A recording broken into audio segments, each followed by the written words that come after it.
Well, perfect order, hey? A lot of investors are already writing this set off. I want to talk you through my thoughts on investing in it. What does it mean for the Pokemon market as a whole? And what does it mean as perfect order, or what does it mean for perfect order as an investment opportunity? Here it is sitting over my shoulder, being added to the collection. Perfect order. Let's talk through it. Okay, well, it seems to be a while since we've had what everyone in the community would collectively describe from a whole community as a weaker set. And weaker set really in the terms of an investment opportunity. And it's like, well, okay, what makes a good set? And I think we all know, like if it's got strong Pokemon with somewhat tough pull rates, it's going to mean expensive chase cards. And if grading is, somewhere around 50%, gem mint rate, it's going to mean somewhat expensive Gem 10 or PSA 10 Pokemon cards. Like everyone knows what a good investment is long term. Like the writing's on the wall when it comes to that. If there's then some nostalgia attached to it, like it's got 151 base Pokemon, if it's Team Rocket based, like Destined Rivals, that adds more investing fuel to the flame. Like it's as simple as that. Everyone knows what a good set is. And unfortunately, when we look at Perfect Order, we look at the set list, it's a relatively small set. There's some weaker Pokemon inside it. The gem mint rate so far looks somewhat easy. Pull rates seem a little bit easier because it's a small set. And all of a sudden, a lot of investors are writing this off as not a good investment. But let's talk through that. Let's unpack it a little bit. Let's, I suppose, describe it as a weaker set. And it's funny how things seem to continue. Because if we look at Scarlet and Violet era, and I know, Mega Evolution block's going to be a smaller block, but we look at Scarlet and Violet and Mega Evolution, there's already some commonalities. It's like base sets were pretty good. Like Scarlet and Violet base set was better than Sword and Shield base. I would say Mega Evolution base is better than Scarlet and Violet base. And then we look at the next set. Of course, we get a set like Paldea Evolved, introduce a new Pokemon, and then of course we had Obsidian Flames, and now we have Phantasmal Flames. We have that Charizard base set. Then we got that banger holiday set in 151 from Scarlet and Violet, and the absolute banger holiday set in Ascended Heroes from Mega Evolution. And then we had Paradox Rift, and now we have a somewhat weaker set in Perfect Order from Mega Evolution block. So is it Pokemon just playing to their strengths, and is there a dedicated game plan in play here, or is it just the way it is? Is it just a weaker set? Well, let's talk about it. So a few things come into play here from an investing standpoint. There's lower pre-order hype for a weaker set. Think about the hype we had for Destined Rivals versus the hype we had for Perfect Order. Big difference, wasn't there? It doesn't get, and this is what it means, it doesn't get aggressively purchased, aggressively hoarded, or aggressively resold at pre-order time. And there's a big thing here. What that means is it doesn't move into the secondary market's hand as quickly. And that's what we've typically seen over the history of Pokemon. What generally happens when a set first comes out is, of course, distribution passes it on to bigger box retailers, smaller stores, brick and mortars, online shops, and it takes a while for it to filter from that to the secondary market, so the purchasers. And what's happened recently when we've got very strong sets where people can make a buck off purchasing them and then reselling them is they get scalped, they get bought out, they get resold. It's as simple as that. So you don't see as much of that with a weaker set. Why? Because people don't feel they can make a quick buck off it. Is that a good thing or is that a bad thing? I'm not here to comment on that. That is probably for you to decide. But there are some things that this means. It means a couple of things in my eyes. If there's still enough money in the hobby, it means strong sets can go even higher. So what will happen is there's still going to be a desire for Pokemon cards. People will still be chasing, in my opinion, with this set coming out. They'll be chasing more Phantasmal Flames to try and pull that Charizard. They'll be chasing more Ascended Heroes to try and pull the plethora of chase cards inside Ascended Heroes. They'll be chasing more Prismatic Evolution. They'll be chasing more Destined Rivals. So those good sets that we've had in the last 12 to 18 months, people will be chasing more of them because they'll go, Perfect Order. Okay, I've opened a few packs. I've pulled the one chase card I wanted. That's it. Let's go back and try and, hunt for the Gengar from Ascended Heroes, the Dragonite from Ascended Heroes, one of the two Pikachus. Let's go back to Destined Rivals and try and pull that Mewtwo. You get my point there. What it actually means is some of the stronger sets that we've seen previously can go even higher. And what can happen there is the gap between low, mid-tier or high sets can actually widen. And we've seen that with lots of sets from previous eras. Like we can go all the way back, I shouldn't say all the way back, to Sword and Shield era. And we can look at, say, Evolving Skies. We know how good a set that was. the gap really starts to widen between the good sets and the not so good sets. Case in point, Evolving Skies booster box price versus Darkness Ablaze booster box price. Evolving Skies Elite Trainer box price versus Darkness Ablaze Elite Trainer box price. The gap just widens massively because people go and chase the better sets. That's where people spend the money. If you put Perfect Order into the weaker set place, it's very easily overtaken by a lot of the stronger sets.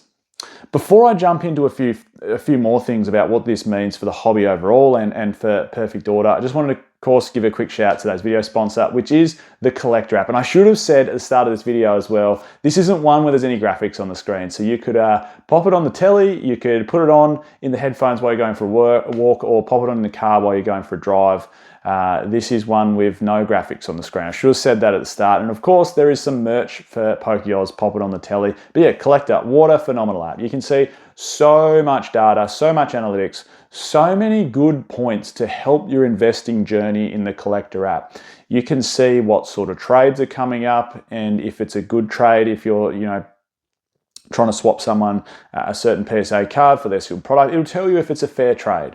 You can look at set analytics. If you're a pro user, you can go so far back in time and look at so much data across so many sealed products, singles, graded cards. It gives you populations, total set values. The list goes on. It is such a good app. There'll be a link in the description to download Collector, one-stop shop for your investing and collecting journey. Well, some more things this means, a set like Perfect Order coming out, in my opinion, it can actually be healthy for the hobby. What it does, it's like, it almost releases that pressure valve a little bit, doesn't it? It's like, it's almost like Pokemon burnout. It's like good set after good set after good set. And that's what it's felt like recently, hasn't it? It's like, Stellar Crown felt like it was the start, and then Surging Sparks came out, which was, what people were touting as the best Scarlet and Violet set we've seen so far. It had Pikachu, it had the two legendary birds inside there, Latios and Latios. It had some other good special illustration rares, and then it's like, okay, after Surging Sparks, we see sets like Prismatic Evolutions, and then we see Destined Rivals, and now, Mega Evolution Base was really strong. Black and White had so many illustration rares and special illustration rares. They were, even if you're not a Gen 5 lover, hats off to the artwork and the amount of chase cards inside those sets. And then we've seen, of course, Phantasmal Flames, where everyone's chasing that Charizard. And then we just get hit with this stellar set. One of the best sets we've seen in a long time, in my opinion. Ascended Heroes. It just goes bang, whacks everyone in the face, and goes, here, have a plethora of Gen 1 chase cards with tough pull rates that'll be worth so much money that you want to chase for as long as possible. And it's like, whoa, you actually get a bit of burnout with how many good sets there are, how big the sets are, the multiple different reverse holo patterns that we've seen from Prismatic Evolutions and Ascended Heroes. And it's like, trying to master a set is crazy if you're a collector.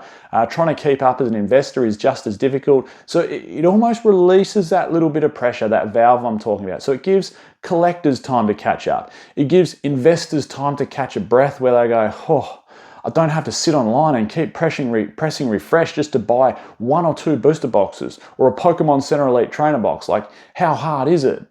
But keep in mind a couple of more things. Even a weak set can go up if there's low supply. And here's an example, right? And I'll give one from both Scarlet and Violet and Sword and Shield.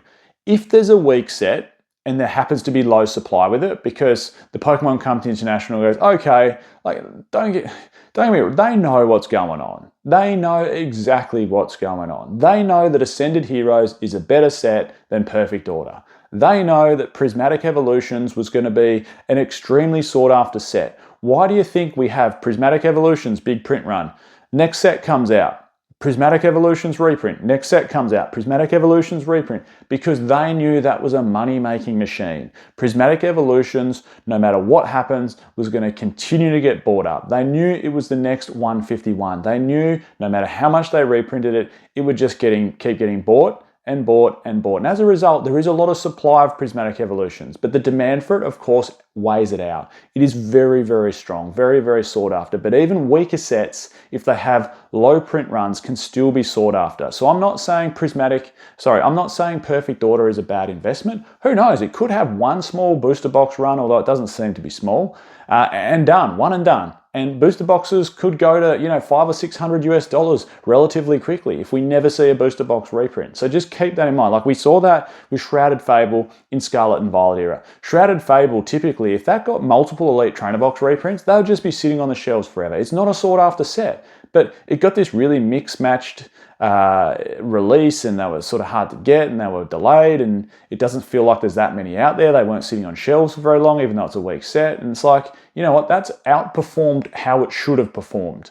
And even if we look back to Sword and Shield, the other example I was going to give you, Rebel Clash, the second main set from that, as a booster box from Sword and Shield, very weak set, but extremely low print run compared to a lot of other booster boxes. So that's why it's outperforming booster boxes like, you know, Vivid Voltage and Darkness Ablaze and Battle Styles. Even though it's quite a weak set, it got, you know, lower supply than others. So don't get me wrong, like I'm not saying go out and buy 100 Perfect Order booster boxes, but it's always worth grabbing a case. You never know what might happen. It could never get a reprint, and as a result, it could start going up. The other thing that happens here with things like Perfect Order, and I think we saw it with Shrouded Fable a little bit as well, it splits the market a little bit. You know, Sealed could stay quite weak, but specific cards, you know, cards that are important for the meta, you know, the player base, they could stay relatively high because there's demand for those staple cards, those staple playing cards. So keep that in mind if you're a bit of a singles investor. There could be some very sought after cards from Perfect Order that are great for the meta. So what does it typically mean for a you know, weaker set booster box? Generally speaking, we will see low hype at launch.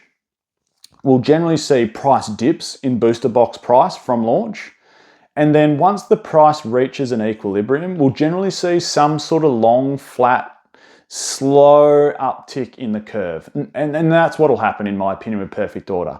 Hype was up here, already it's starting to correct. We'll get this long, flat period depending on, you know, what the next set is, how much hype there'll be for the next set, and then we'll start to see a slow uptick over time in booster box pricing. That's how I see Perfect Order performing. That's just how it is for me. I wouldn't go invest heavy into it. But who knows?